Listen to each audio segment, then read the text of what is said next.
유방암의 치료에 대해서 또 얘기해 보겠습니다. 유방암 치료에서 뭐 다 아시겠지만 가장 중요한 거는 뭐 수술일 텐데 유방암 진단 받으면 전부 수술 받아야 되는지 수술 말고 다른 방법 없는지 좀 얘기 좀 해주세요. 네. 네. 사실은 이제 고형암에서 가장 확실한 치료는 수술이죠. 이제 국소적으로 있을 때는 그걸 다 절단해서 절제해서 다 없애는 게 가장 중요한 거고 유방암도 사실 비슷합니다. 유방암에서 수술을 한다는 게 어쩌면 행운일 수도 있는 거죠. 완치 가능성이 있으니까. 그래서 수술하는 게 중요하고 수술 전에 항암 치료를 해서 크기를 줄여가지고 수술하는 방법도 있고요.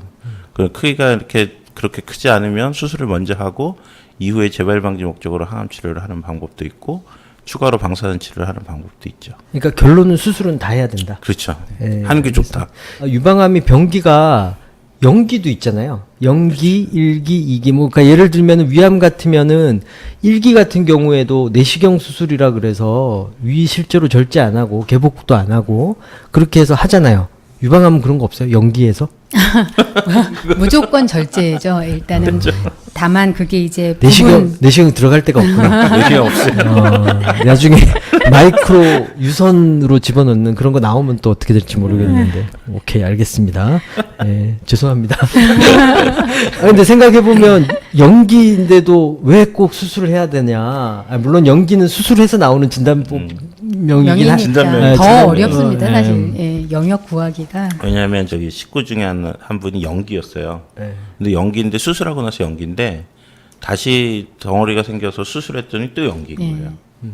그러니까 연기가 여러 개가 있을 수 있더라고요. 그러니까 경계선 잡기가 어려워요. 차라리 2cm 덩어리가 있으면 이 주위로 요만큼을 오린다는 플래닝이 되는 거예요. 근데 그게 덩어리가 아니고 이렇게 마이크로 칼시피케이션 그러니까 여러 개를 석회화 이런 게 이제 많을 때에는 구분하기 경계 어렵구나. 잡기가 어려우니까 미국 같은 경우는 자르고 검사 보내고 그 자리에서 또 자르고 맞아요. 검사 그렇게 보내고 하시는 이게 분들. 많습니다. 예. 가끔 가다가 항암 치료했는데 유방암 조직이 없어지는 경우 없어요? 있죠. 이제 네. 요즘에 그래도 약들이 수술 너무 꼭 해야 좋아져서. 되나요?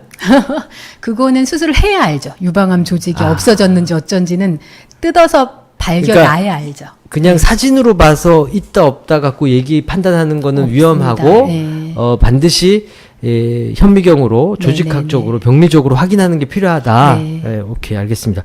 그럼 없어지면 어디를 수술해요? 그래서 이제 미리 마킹을 하죠. 구역을 정해놓습니다. 우리 여기 뭐 땅 공사하려면 이렇게 핀 집어놓는 것처럼 이제 어느 구역을 원래 암이 있었던 위치를 어느 정도 구역을 표시해서 네네. 나중에 암이 없어지더라도 이 구역 정도를 수술하면 되겠다라는 그럼, 거를 네. 미리 어느 정도 확인해 놓는다. 그리고 또 주소지가 있죠. 쉽게 말하면 네. 뭐 외사분면, 그러니까 오른쪽 아래에 있었으면 그쪽을 이제 어느 공사를 정도? 예. 그러니까 미리 이 항암 치료하기 전부터 어느 정도 범위의 수술이 될 것 같다라는 것을 이미 확인해 놓고 네네. 이제 하게 된다.